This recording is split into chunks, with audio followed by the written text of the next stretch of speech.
Min-seok Kim is a billionaire mafia boss, a cold and calculating man who has built his empire through ruthlessness. He is a man who has rejected everyone, believing that power, money, and control are all that matter. Within the first few moments, the high-paced world of Min-seok comes crashing down. His step-siblings, Tae-ho and Yoon-jae Park, have orchestrated a plan to sabotage his car, causing a ghastly accident. This triggers a save-the-cat moment as Min-seok is left in a vulnerable state, suffering from amnesia and completely dependent on a stranger, Aaliyah Carter, a compassionate black nurse who finds him lying injured and homeless, her flashlight beam cutting through the rain, landing on Min-seok's unconscious face. She looks horrified but determined. This starts a journey of healing, and the mastermind behind Min-seok Kim's ghastly accident.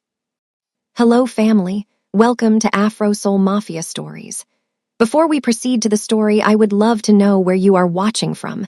Kindly drop it in the comment section and also subscribe to this channel. Now let's continue with the story. The rain drummed a rhythmic, relentless beat against the floor-to-ceiling windows of the Park family's private lounge, overlooking the neon-soaked skyline of Seoul. Inside, the atmosphere was thick with a different kind of storm, one made of silent ambition and cold-blooded greed. Tae-ho Park stood by the mahogany bar, his lean, athletic frame silhouetted against the city lights. He wore a dark turtleneck that seemed to swallow the dim light of the room, his angular face illuminated only by the amber glow of the whiskey swirling in his glass.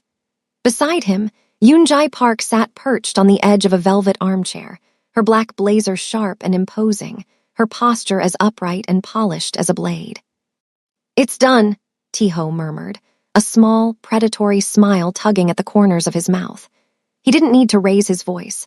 In the quiet of their shared malice, even a whisper felt like a shout.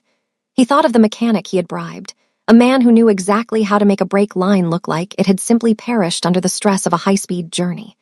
The agility in Tae-ho's movements as he paced the room suggested a man who had finally outmaneuvered a giant.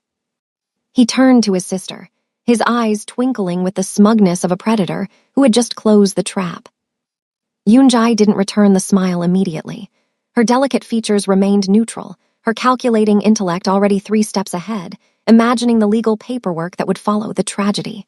She smoothed the lapel of her blazer, her gaze distant yet sharp. "Min-seok is meticulous," she cautioned, her voice a smooth, dangerous silk.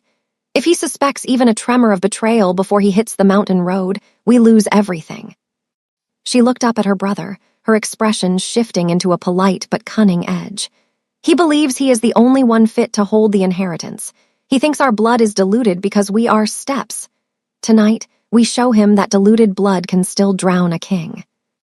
Across the city, in a penthouse that felt more like a fortress, Min-seok Kim was preparing for the journey that his siblings had turned into a death trap. He moved with a stern, authoritative grace, his strong build filling out a navy suit that had been tailored to perfection. Every movement was calculated, every thought focused on the business expansion awaiting him at the end of this drive. He checked his reflection in the mirror, his chiseled jawline set in its usual mask of serious, unyielding stone. To the world, and even to himself, he was untouchable. He was the sleeping lion of the Kim Empire, a man who viewed the warmth of trust as a dangerous liability. He reached for his car keys, his piercing eyes lingering for a moment on a framed photograph of his late father. He felt the weight of the billion-dollar legacy on his shoulders, a burden he carried with grim pride.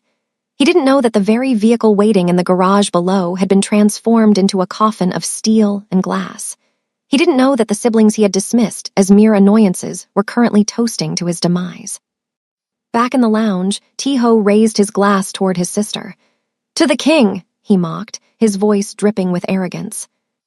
Yoon-jae finally let her smile widen, a graceful but chilling expression of triumph. She stood up, her slender frame exuding a newfound power. "To the inheritance," she corrected. The sound of Min-seok's engine roaring to life echoed through the secure parking garage blocks away. He pulled out into the rain, the navy suit pristine, his dark hair sleek and polished, his mind focused on a future that was being erased with every rotation of his tires. As he accelerated toward the mountain pass, the Park siblings sat in the dark, waiting for the phone call that would tell them the king had finally fallen. They remained poised and elegant in their cruelty, two serpents watching the clock, smiling at the chaos they had set in motion. The mountain road was a serpent of wet asphalt, coiling around the jagged cliffs of Seoul's outskirts. Inside his luxury sedan, Min-seok Kim sat enveloped in the scent of expensive leather and the soft hum of a high-performance engine. He drove with a cold, focused intensity, his piercing eyes fixed on the road ahead as the rain lashed against the windshield like 1,000 tiny needles. He was a man who believed he controlled every variable, every outcome. But as he crested the highest peak of the pass and pressed the pedal to navigate a sharp, descending turn, the illusion of control vanished. The brake pedal went limp beneath his foot. For a heartbeat, there was only the sound of the rain. Then, the world transformed into a violent, deafening kaleidoscope of shrieking metal and shattering glass. The car, once a symbol of his absolute power, became a steel trap as it punched through the guardrail and plummeted into the darkness of the ravine. Min-seok's last conscious thought was not of his billions or his empire, but of the cold, mocking smiles of Taeho and Yoonjae, the snakes he had allowed into his home. Then, the impact silenced everything. Silence returned to the valley, broken only by the hiss of steam rising from the mangled engine and the steady drip of gasoline. Min-seok lay draped over the steering wheel, his navy suit torn and soaked in a mixture of rainwater and the dark blood seeping from the gash on his forehead. To any passerby, he was no longer a billionaire. He was a ghost in the wreckage, a nameless casualty of the storm. A few hundred yards away, Aaliyah Carter was driving her modest hatchback, her eyes tired from a grueling double shift at the city hospital. The blue medical scrubs she wore felt heavy with the exhaustion of the day, but her spirit remained bright, anchored by the natural compassion that had led her to nursing. As she rounded the bend, her headlights caught the jagged gap in the guardrail. Her heart hammered against her ribs. She didn't hesitate. She pulled over, grabbed her emergency kit and a heavy flashlight, and scrambled down the muddy embankment. The wreckage was a horrific sight. The car was unrecognizable, a twisted carcass of black metal resting against a cluster of ancient pines. Aaliyah's breath came in short, jagged bursts as she approached the driver's side. She clicked on her flashlight, the beam cutting through the gloom until it landed on the man inside. He was pale, his chiseled jawline slack and his eyes closed in a terrifyingly deep unconsciousness. The blood from his head wound was a vivid, shocking red against his white shirt. Aaliyah reached through the shattered window, her white-gloved hand trembling slightly as she searched for a pulse. For a moment, she found nothing. Then, a faint, thready beat fluttered against her fingertips, a tiny spark of life refusing to go out. "Stay with me," she whispered, her voice a soft, steady anchor in the dark. "You're not alone." She worked with a slim but strong efficiency, her professional instincts taking over the fear. As she struggled to stabilize his head and neck, she looked for any sign of who he was. There was no wallet in sight, no phone, only the remnants of a man who looked like he had fallen from a great height. To Aaliyah, he wasn't a mafia boss or a billionaire. He was a human being in a state of total vulnerability, a homeless soul left to die in the dirt. She knew that if she waited for an ambulance in this remote area, he wouldn't survive the night. His breath was becoming shallow, his body temperature dropping in the freezing rain. With a strength born of desperation and grace, she managed to ease him from the seat, supporting his heavy, athletic frame as she guided him toward her car. Every step was a battle against the mud and the dark, but Aaliyah refused to let go. As she laid him across her backseat and covered him with a thermal blanket, she caught a glimpse of his face in the interior light. Even through the blood and the trauma, there was a lingering air of authority in his features, a ghost of the power he had once wielded. But his eyes remained shut, his memory a blank slate wiped clean by the betrayal of his own blood. Aaliyah climbed into the driver's seat, her mind made up. She wouldn't take him to the public hospital where the sharks might find him. She would take him home. She would be the one to heal the man the world had tried to erase. The hatchback pulled away from the cliffside, leaving the ruined symbol of Min-seok's old life behind in the mud. As the rain continued to fall, the billionaire was gone, and the sleeping lion began his long, quiet journey into the care of a woman whose kindness he had never imagined possible. The transition from the cold, violent darkness of the ravine to the soft, amber glow of Aaliyah's guest room was a journey across two different worlds. When Minsiok finally drifted back toward consciousness, it wasn't the roar of an engine or the scream of twisting metal that greeted him, but the faint, rhythmic ticking of a wall clock and the scent of lavender and antiseptic. He lay perfectly still for a long time, his body feeling heavy, as if it were made of lead. His athletic frame, usually taut with the tension of a man who commanded an empire, was now deeply embedded in the softness of a worn mattress. He slowly opened his eyes, but the authority that usually burned in his piercing gaze was gone, replaced by a haunting, vacant glassiness. He stared at the ceiling, tracing the faint patterns in the plaster, waiting for a name, a face, or a memory to surface. Nothing came. It was as if a thick, impenetrable fog had rolled over his mind, erasing every trace of the man who had once been the king of Seoul's underworld. "You're awake," a soft, steady voice murmured from the bedside. Minsiok's head turned slowly, his movement hindered by the thick bandages wrapped around his forehead. He saw a woman sitting in a wooden chair nearby, her slim but capable form silhouetted against the morning light filtering through the curtains. Aaliyah Carter watched him with an expression of profound relief, her gentle facial features illuminated by a warmth that Minsiok couldn't comprehend. She had traded her blue medical scrubs for a simple sweater, but the stethoscope still peeked out from her bag on the table, a reminder of the profession that had led her to him. "Where?" Minsiok started, his voice a dry, raspy ghost of the commanding tone he once possessed. He tried to sit up, but a sharp spike of pain shot through his temple, forcing him back against the pillows. "Easy," Aaliyah said, moving quickly to his side. She placed a gentle, cool hand on his shoulder, a touch that felt alien yet strangely grounding to him. "You're safe. You were in a very bad accident. I found you by the mountain pass and brought you here. I'm Aaliyah, I'm a nurse." Minsiok looked at her, his dark, wavy hair falling over the edge of his bandages. He searched her eyes for a sign of recognition, for a hint of who he was supposed to be to her, but he found only compassion. "Who am I?" he whispered, the question hanging heavy in the quiet room. Aaliyah felt a pang of deep sorrow for the man before her. Even in this broken state, his chiseled jawline and the sharp cast of his features spoke of a life of high status, yet he was now as vulnerable as a child. "I don't know," she admitted softly. "I couldn't find any identification at the crash site. No phone, no wallet. For now, you're just my guest." He closed his eyes, a flicker of fear crossing his stern face. In the void where his memory should have been, there was only a terrifying silence. He didn't remember the billion-dollar inheritance, the Navy suits, or the cold-blooded betrayal of T-Ho and Yoon-jae. He didn't remember that he was a man feared by thousands. To himself, he was a nameless shadow, a blank slate. "Do you remember anything at all?" Aaliyah asked, her voice a soothing anchor in the midst of his internal storm. "A name, a place, a face." Minsiok struggled, his brow furrowing as he tried to pierce the fog. For a split second, a flash of fire and the sound of a mocking laugh flickered in his mind, but it vanished as quickly as it appeared. He shook his head slowly. "Nothing, it's all gone." Aaliyah reached out and took his hand. Her palm was warm, a stark contrast to the icy rain that had almost claimed him. "Don't force it. The doctors at the clinic I consulted said that with a head injury like yours, memory can be a shy thing. It might come back in pieces or it might take time. But you have a place to stay and you have someone to look after you." Minsiok looked down at their joined hands, her deep brown skin against his pale, bruised knuckles. In his old life, he would have viewed such a connection as a weakness, a liability to be avoided. But in the vacuum of his amnesia, Aaliyah was the only thing that felt real.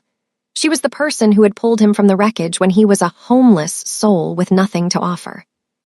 "Why?" he asked, his voice stronger now but still laced with confusion. "Why help a stranger who has nothing?"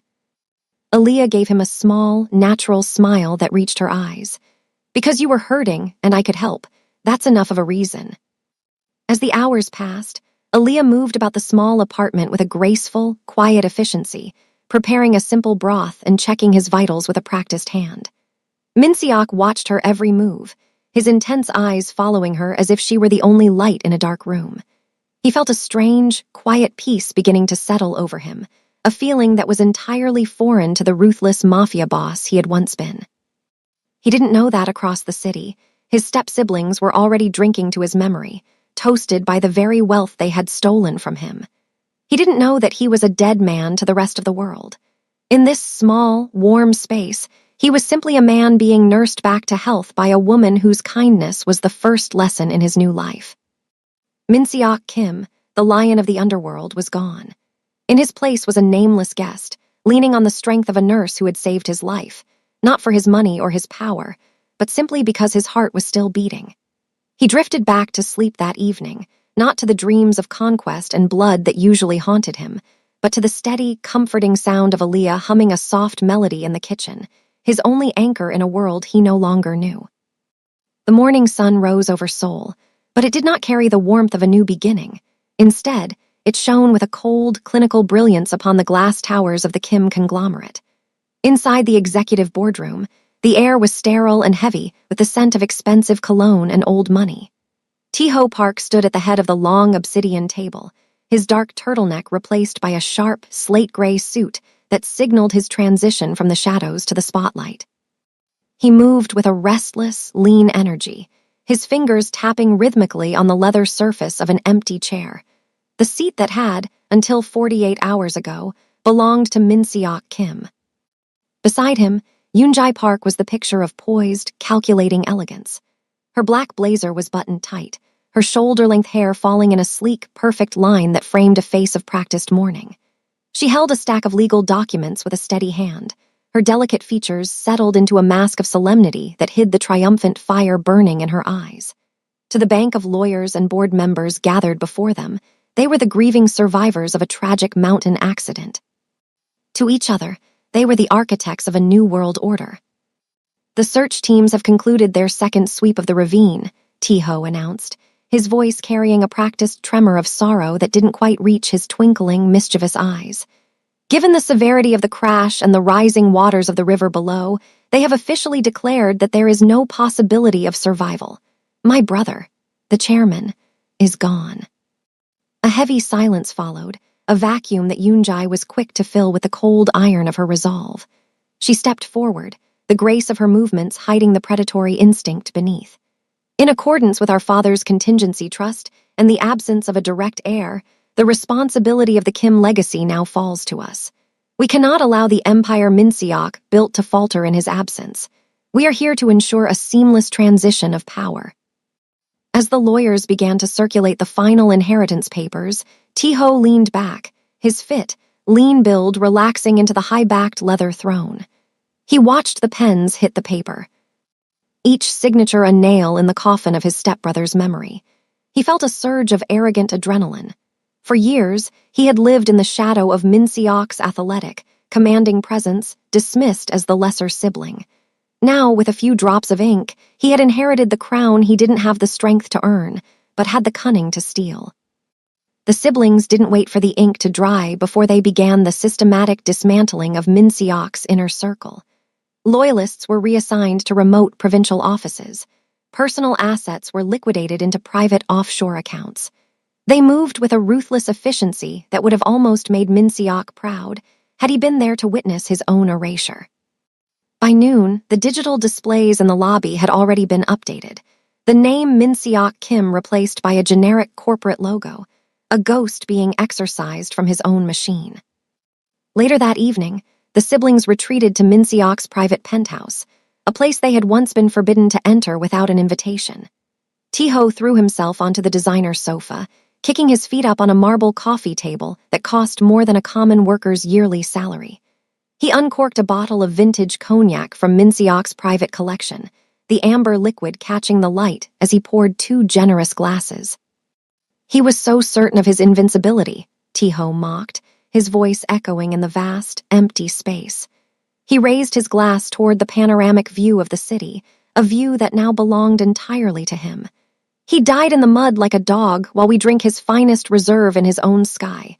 It's almost poetic, isn't it, Yoonjae? Yoonjae walked to the window, her reflection ghost-like against the glass. She didn't share her brother's loud bravado. Her triumph was quieter, deeper. She thought of the ghastly accident they had orchestrated and felt no sting of conscience. In her mind, power was not a birthright. It was a prize for the most patient hunter. She turned back to the room, her upright posture exuding a cold authority that seemed to fill the vacuum Minciok had left behind. "The world has a short memory, brother," she said, her voice a sharp, polished blade. "By next week, the name Minciok Kim will be a footnote in a financial report. We have the inheritance. We have the title. He is at the bottom of a ravine, and we are on top of the world." They clinked their glasses together, the sound sharp and final in the quiet penthouse. They laughed, a sound of pure, unadulterated greed that celebrated the death of a king. They were so consumed by the brilliance of their own stolen crown that they couldn't see the flicker of a distant light in a small apartment across the city. They truly believed that the man they had betrayed was gone, his memory buried under layers of steel and mountain dirt. They didn't know that while they were toasting to a dead man, the sleeping lion was breathing in the scent of lavender and antiseptic, his broken body being mended by a woman they would never have deigned to notice. The Park siblings had stolen the crown, but they had forgotten one fundamental truth about the man they called brother. Minciok Kim had never lost a war, and he had never left a betrayal unpaid.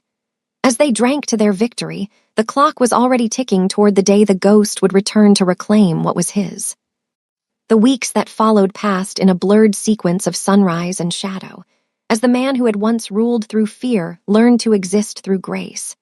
In the quiet confines of Aaliyah's modest apartment, Minciok's recovery was not just a mending of bone and skin, but a slow dismantling of a soul he no longer remembered possessing.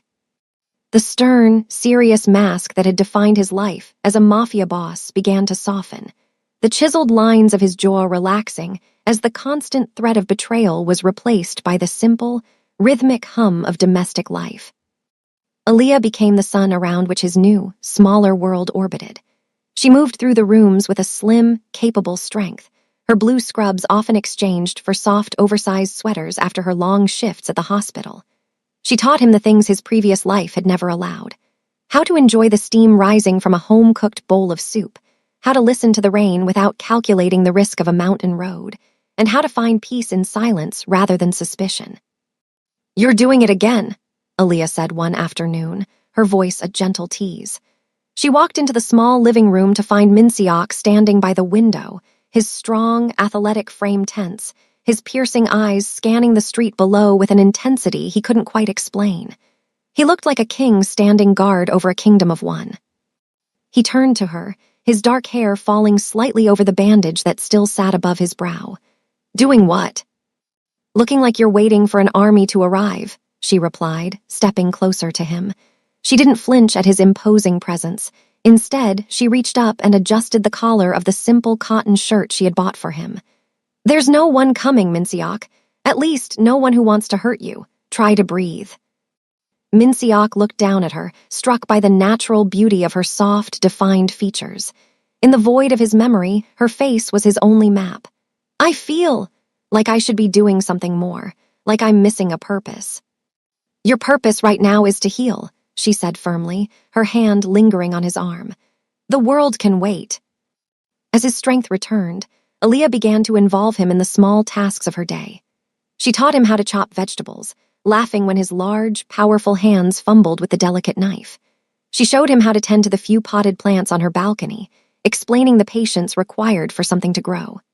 Minciok, who had once managed thousands of lives and billions of one with a single cold command, found himself focused entirely on the survival of a single orchid. He discovered that he liked the way her curly hair caught the afternoon light, and how her laughter seemed to fill the hollow spaces in his chest where his identity used to be. One evening, as they sat together on the small sofa, the television murmured softly in the background. Aaliyah was leafing through a medical journal, her stethoscope draped over the back of the chair, while Minciok watched her with an intensity that had shifted from authority to something far more vulnerable. "Why did you stay with me that night?" he asked suddenly. "You didn't know who I was. I was just a bloody stranger in a suit that cost more than your car. You could have just called the police and left." Aaliyah put her journal down, her gaze meeting his with a warmth that made the room feel smaller, more intimate. "As a nurse, I'm trained to see the person, not the suit. And as a woman, I saw someone who looked like they had been carrying the weight of the world alone for far too long. I couldn't just walk away from that. Minsiok felt a strange, tightening sensation in his throat. He reached out, his hand hesitant before he covered hers. Her skin was warm, a grounding reality that made the ghosts in his mind recede. In this simple life, he wasn't a Kim or a boss. He was just a man, and for the first time in a life he couldn't remember, he felt seen. "I don't know who I was before," he whispered, his thumb grazing her knuckles. "But I think I like who I am when I'm with you better." Aaliyah didn't pull away. Instead, she leaned in, the scent of her lavender soap a soft, intoxicating presence. Maybe the accident wasn't just a tragedy, Minsiok. Maybe it was a chance to start over. In that moment, the sleeping lion felt a flicker of something more powerful than any empire he had ever commanded. He was falling for her, not for what she could do for his power, but for the way she had mended his spirit without asking for anything in return. He watched her smile, a soft, compassionate expression that made him forget the dark mountain pass and the cold metal of the wreckage. He was a nameless guest in a small apartment, living a life of simplicity he would have once scoffed at, but as he looked at Aaliyah, he realized he had never been richer. He didn't know that miles away, his siblings were burning through his fortune, or that the lion was being hunted by the very people who shared his blood. He only knew that for the first time, he was safe, and that the woman holding his hand was the only kingdom he ever wanted to rule. The peace of the small apartment was shattered not by a scream, but by the low, flickering hum of the evening news. It was a Saturday, the kind of quiet evening where the only sound should have been the steam whistling from the kettle and the soft rustle of Aaliyah's medical journals. Minsiok sat on the edge of the sofa, his athletic frame relaxed, his intense eyes following Aaliyah as she moved through the kitchen, humming a melody that had become the soundtrack to his recovery. Then, a name cut through the air like a jagged blade. Breaking news.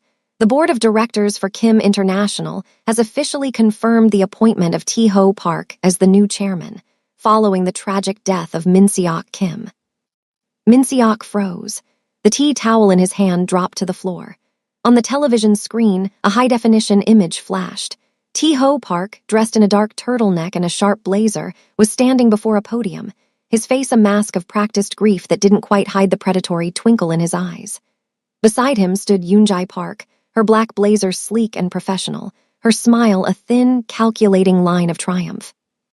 The sound of the television seemed to distort, warping into the screech of tires and the violent crunch of metal. Minsiok's breath hitched. Suddenly, the scent of Aaliyah's lavender candles was replaced by the acrid, choking smell of gasoline and burning rubber. He clutched his head, his fingers digging into his dark, wavy hair as the fog in his mind began to swirl with violent intensity. "Minsiok, what is it?" Aaliyah's voice was distant, a faint echo against the roar of a memory he couldn't stop. The flashes came in rapid fire, a hand reaching into the undercarriage of a car, the metallic snip of a wire, the sound of Tae-ho's arrogant laugh echoing in a marble hallway. "He thinks our blood is diluted. Tonight, we show him that diluted blood can still drown a king." Minsiok's eyes flew open, their vacant glassiness replaced by a terrifying, piercing clarity. He wasn't just a guest. He wasn't just a man who liked orchids and quiet mornings. He was a lion who had been hunted by his own pride. He saw the face of the mechanic he had once trusted, the ledger of his billion-dollar empire, and the cold, unyielding weight of the navy suit he had worn on the night the world ended. "Minsiok, look at me." Aaliyah was in front of him now, her slim, strong hands gripping his shoulders, her face full of the compassionate concern that had first saved him. He looked at her, but for the first time he didn't see just his savior. He saw the contrast between her world and the one he had left behind. The intensity in his gaze was so sharp, so authoritative, that Aaliyah instinctively took a half-step back. The sleeping lion wasn't just stirring, he was clawing his way back to the surface. "Tae-ho," Minsiok rasped, the name tasting like ash and iron on his tongue.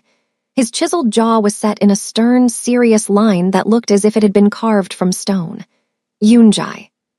"You remember," Aaliyah whispered, her heart hammering against her ribs.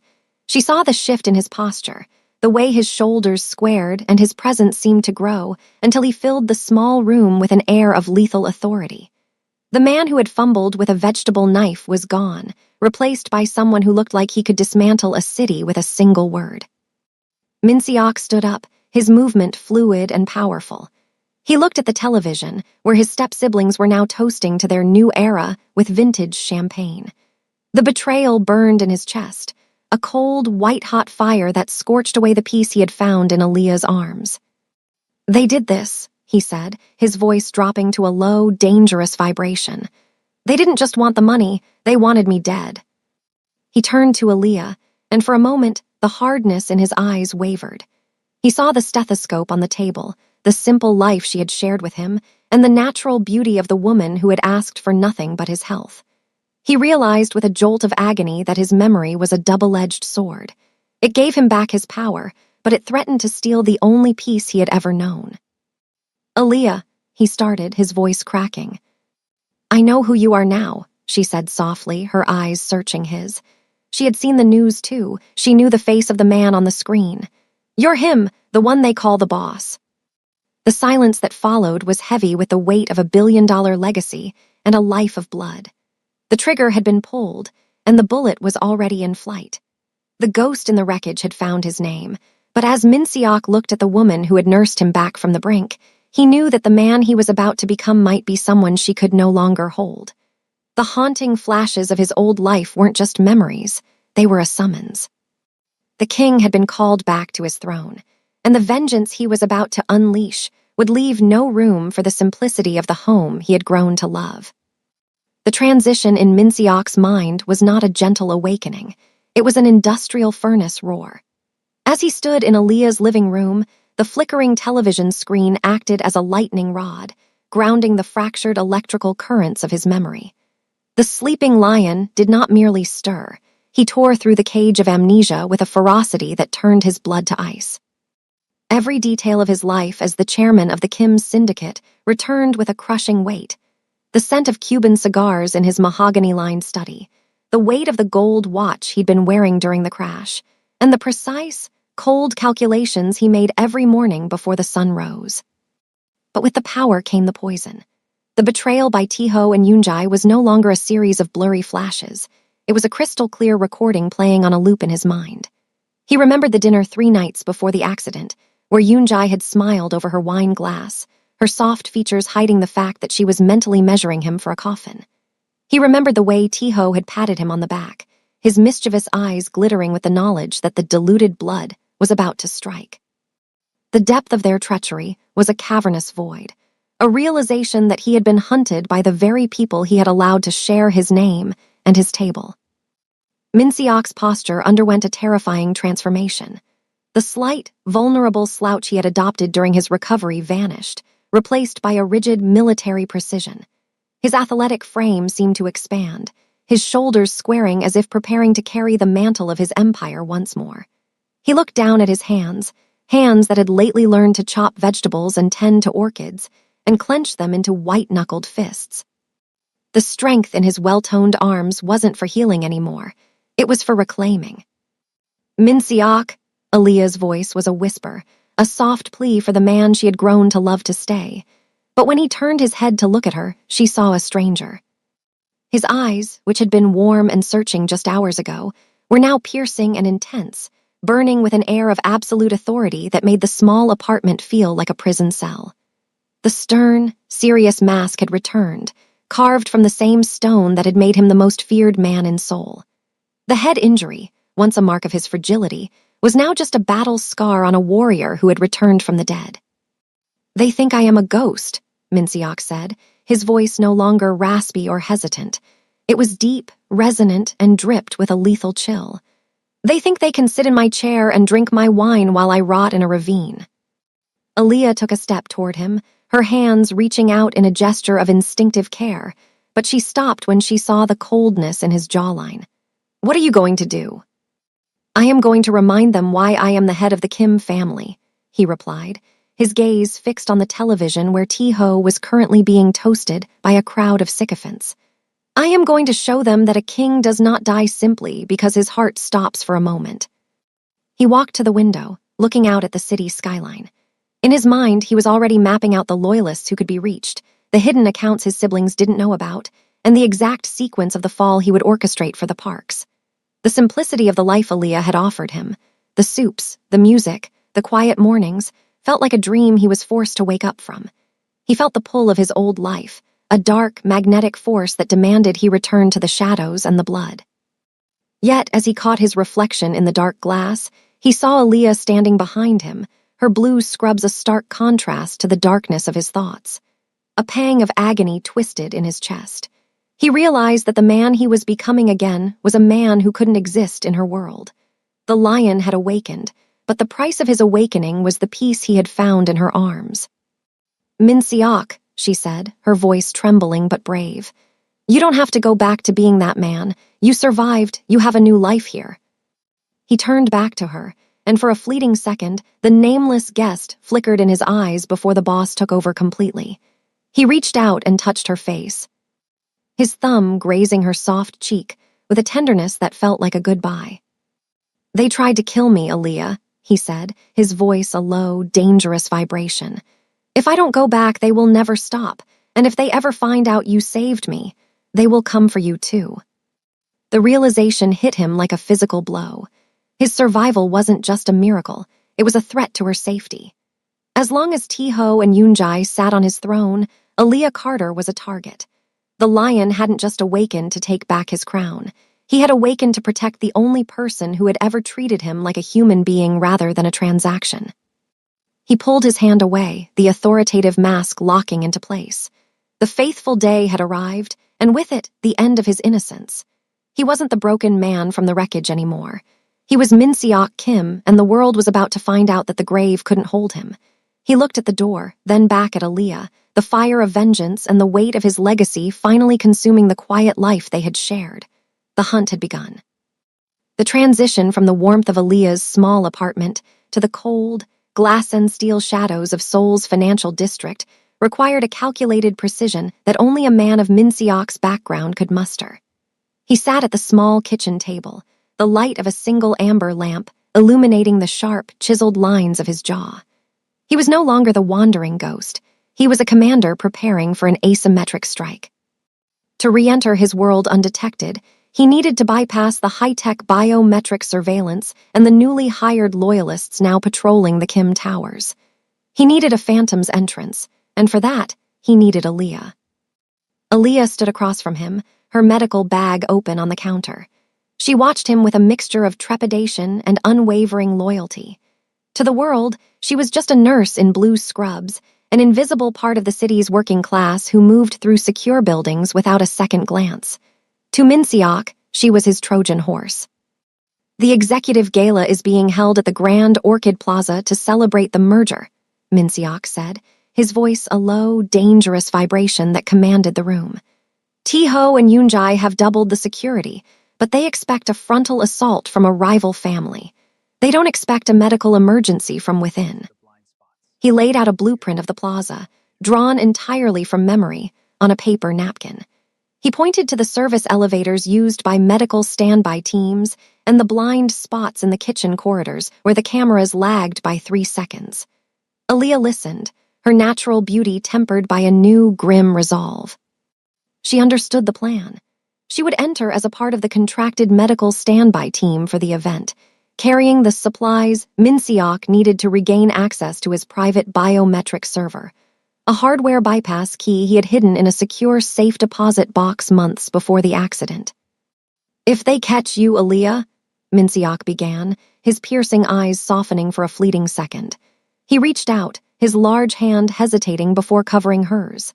The athletic power in his frame was tethered by a sudden, sharp fear for her safety. "They won't," she interrupted, her voice steady and full of the same strength she had used to pull him from the wreckage.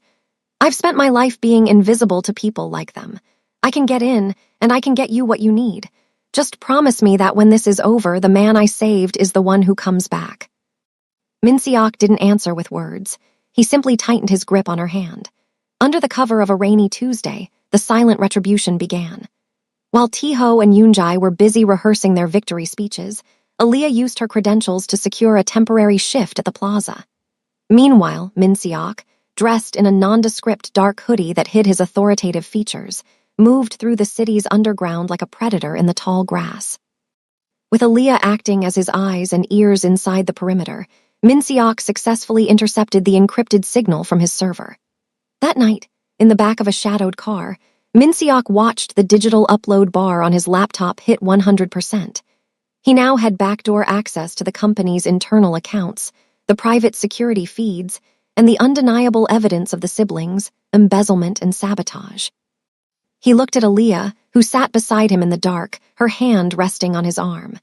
The lion was at the gates, silent and invisible, waiting for the perfect moment to tear the stolen crown away. The retributive strike was no longer a hope, it was an inevitability. The Grand Orchid Plaza pulsed with the heartbeat of high society, a symphony of clinking crystal and orchestrated laughter. Under the dazzling light of crystal chandeliers, Taeho and Yoonjae Park stood at the center of the ballroom, the undisputed heirs to a throne built on blood and betrayal. Taeho looked every bit the modern king in a tailored tuxedo, his smirk radiating a smug, untouchable confidence as he toasted to the board of directors. Beside him, Yoonjae was a vision of cold elegance in a black silk gown, her eyes scanning the room with the predatory satisfaction of a hunter who had finally claimed the forest. "To the future," Taeho announced, raising his glass high. "To a Kim International that is stronger, leaner, and finally free of the shadows of the past." But as the room erupted in applause, the massive digital screens behind the podium, meant to display the new corporate logo, suddenly flickered into static. The air in the ballroom chilled instantly. The upbeat music died, replaced by a low, rhythmic thud that sounded like a heartbeat. Then, the static cleared, and the screen didn't show a logo. It showed a grainy, high-definition video of a darkened garage, a mechanic's hands cutting a brake line, and the unmistakable voices of Taeho and Yoonjae discussing the ghastly accident that would secure their fortune. The silence that followed was deafening. Taeho's glass slipped from his hand, shattering on the marble floor.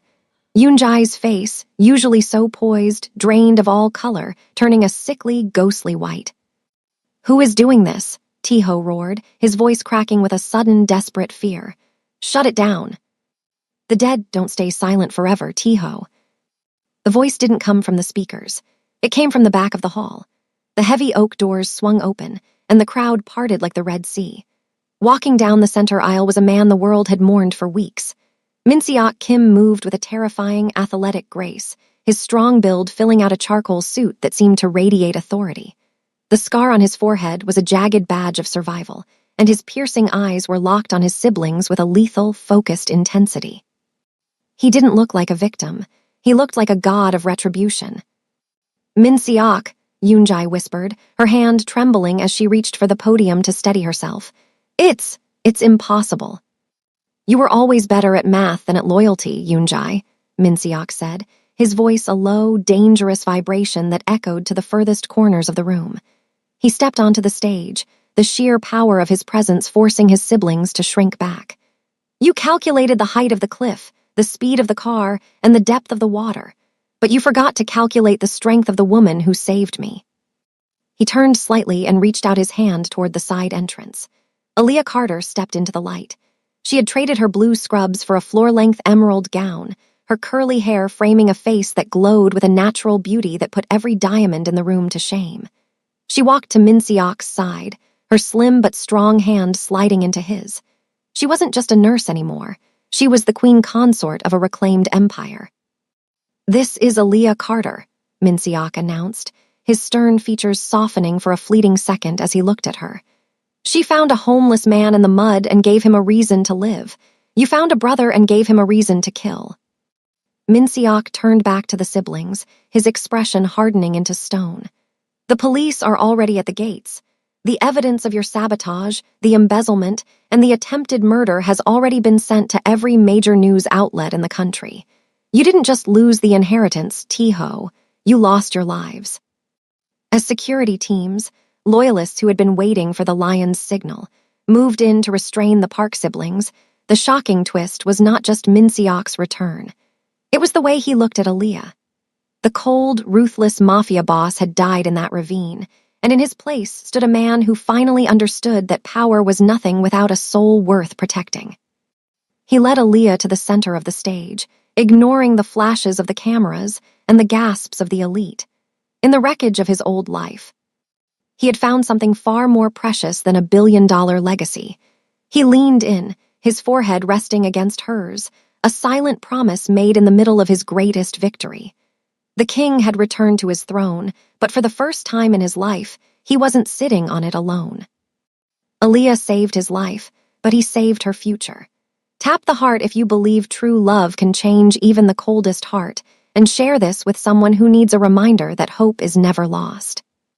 Thanks for staying with us, and please don't forget to like, comment, and subscribe to this channel for more amazing stories. Stay blessed and stay beautiful.